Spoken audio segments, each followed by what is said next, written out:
Let me give you the skinny on that. The state was so corrupt that when people begged them to investigate, they did a kind of a half-baked investigation and backed out. They admitted he was a 14-time felon and had 20-something aliases. And the local constabulary just wanted him to come in and start arresting the town to put him in the private prison to make them money. They also wanted it to be a Guantanamo Bay. And he's still visiting the town now, scamming new people. And it's really an example of the emperor has no clothes.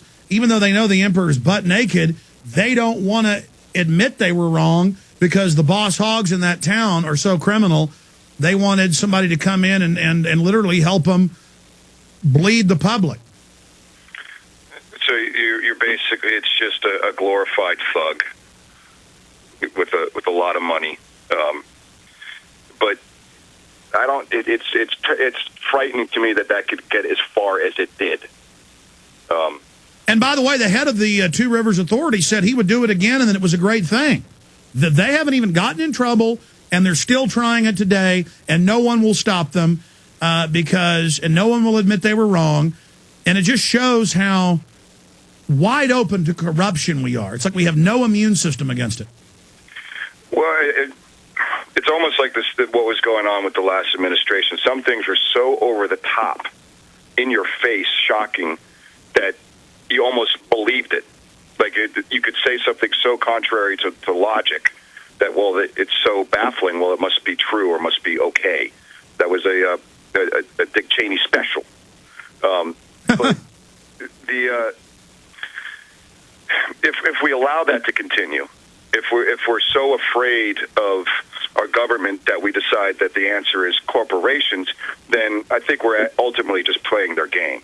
Well, what's happened is corporations have come in, created big government so they can get corporate welfare, and now they're just saying, hey, get rid of government altogether. We will be your government. That's all a king is some warlord who takes over your area and puts a crown on his head so everybody like monkeys bows down to them. It's amazingly circular. That's almost you've gone back to feudalism, but it's digitized. Digitized feudalism. The government's like a dog getting up on the couch that's getting uppity. I'm going to steal all of this, Neil. This is great stuff. Go for it, man. I think going back to what I was saying about capitalism and socialism, because right now when I'm in Europe, I can see the news from afar and see maybe how the rest of the world might, or at least Western Europe, perceive the U.S. situation. And I've talked to people who are in much more socialized governments than our own. To sell out to corporations would be, I think that is the idea. I think that at the end of the day, you turn government into a corporation, you turn corporation into a government, and they meet in the middle, and then we're all screwed. Absolutely. I want to go to Tim and Chris and Freddie and others, specifically calls for the lead singer, the front man, the founder of Clutch, 1-800-259-9231. Neil Fallon is our guest in the last 20 minutes we've got here. But before I go to these calls, tell us about your latest album. Anything else you'd like to impart to all your fans or new fans that are out there, things that you're up on a soapbox reaching a couple million people. What does Neil Fallon think is most important? I think what is most important is to appreciate what you have, and we all only have so much time on this earth, and you got to do more good than harm. And I play in a rock band. It's a blessing. I love doing it. I love playing rock and roll. Everyone else in the band does. Life can be tough. So sometimes you just want to escape for a little bit and listen to some tunes, and whether it be on your CD or at a live show. And for us, at the end of the day, it's about having a good time. We're not trying to lecture anybody. We don't have any agenda, even though sometimes these things creep in. It's about having a good time and try to keep it simple in a complicated world. What do you think of people like Ron Paul and auditing the private Federal Reserve? I'm about as dumb as a box of rocks when it comes to like macroeconomics.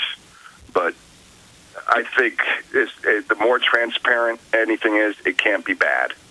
And especially when it comes to money. And auditing the Federal Reserve, well, I'm sure you'd have an army of accountants to have to do that, but why not? What would be the harm? Just finding out the truth? It is a little suspicious that they're fighting so hard to keep that from happening, but the audit of the Fed has cleared its next hurdle. Looks like it's probably going to happen, which again shows the people we're fighting are not invincible.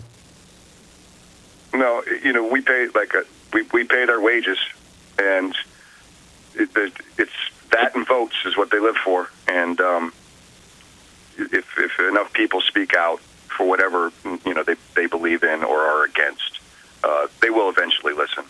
They work for us at the end of it. It's that simple. Neil Fallon's our guest. Let's go to some of your phone calls. Let's go to Chris calling in from Germany first. You're on the air with Neil Fallon. Go ahead. Hey, what's going on, Alex? And thanks, Neil, for putting out your music. Love it. Got hooked on since friends from Ohio got it hooked on. But I will be seeing your show tomorrow night in Frankfurt for sure. Are you in the service out there? No. I used to be, but now I'm here on my own. What do you do in Germany? Right now, just actually working in logistics, but we'll see how things go. I'd like to stay in Germany. It seems like things are a little bit better here than the States, but at the second hand, feeling like I'm leaving my brothers and sisters behind. Yeah, that's pretty sad when Germany's better than the U.S. I mean, I'm not saying it's a bad country. It's just sad for people to say, man, Germany's a lot better than the United States. Because for people that haven't been out... Exactly. It's pretty sad. A lot of friends like, well, we're jealous that you're over there. It seems like things are getting 10 times worse here. Well, that's unfortunate. Do you have any questions or comments, Chris, for Neil Fallon? Well, fairly new fan of Clutch, and if Clutch is a big supporter of Alex Jones, then I'm a big supporter of Clutch. Well, they certainly tune into the show some, and we have some of the same views, so it's good to have them. Thanks, Chris. Tim in New York. Tim, you're on the air. Go ahead. Hello, Alex. Hey, buddy. Yeah, big fan. And I just had a quick couple things to say. One is Clutch going to be playing in the States here when he comes back? And I just wanted to know, what do they think about System of a Down, bands of that nature? Are they aware of their message and things of that nature? The short answer to your first question is yes. We got a short run around Christmas time in the Northeast. We're playing in Sayreville, New Jersey. That's North Jersey. I don't know where you're at in New York. I think we're also playing in, I want to say we're playing in Buffalo as well, and Boston, and Washington, D.C., and Charlotte, North Carolina. After that, not too much touring. And, yeah, we know a System of a Down, good friends of ours. We did a couple tours with those guys, and we run into them every once in a while. All right, well, thank you very much, Alex. Keep up the good work, and I hope to catch you in Buffalo, Neil. All right, man. All right, fantastic. Let's talk to Freddie in Vegas. Freddie, you're on the air with the lead singer of Clutch. Go ahead. Hey, Alex, big fan. Just had a couple questions. First off, I just wanted to say thank you very much for everything you do. Before I started listening to some of your movies and your radio show, I was just very, very very mixed up, and I didn't really understand the society I lived in, and a lot of things didn't make sense. And I was always in a state of like, what the hell's going on? And once I started listening to you, everything started making sense, and I'm like, wow, this is like a big scam. Well, that's my main message is I don't claim to have all the answers, but I know what we're being fed by mainline media and government is almost all spin and lies, and the reality that we think we're living in is a fraud. And I actually don't like getting up in front of crowds. I liked it a little bit maybe 14 years ago. What I like is seeing other people fight tyranny, other people grow, other people learn that they are supermen. You see, that's my view. I get off on unlocking minds because I'm actually not unlocking them. I'm just showing people that there's a bigger universe around them. What's your take on that statement, Neil?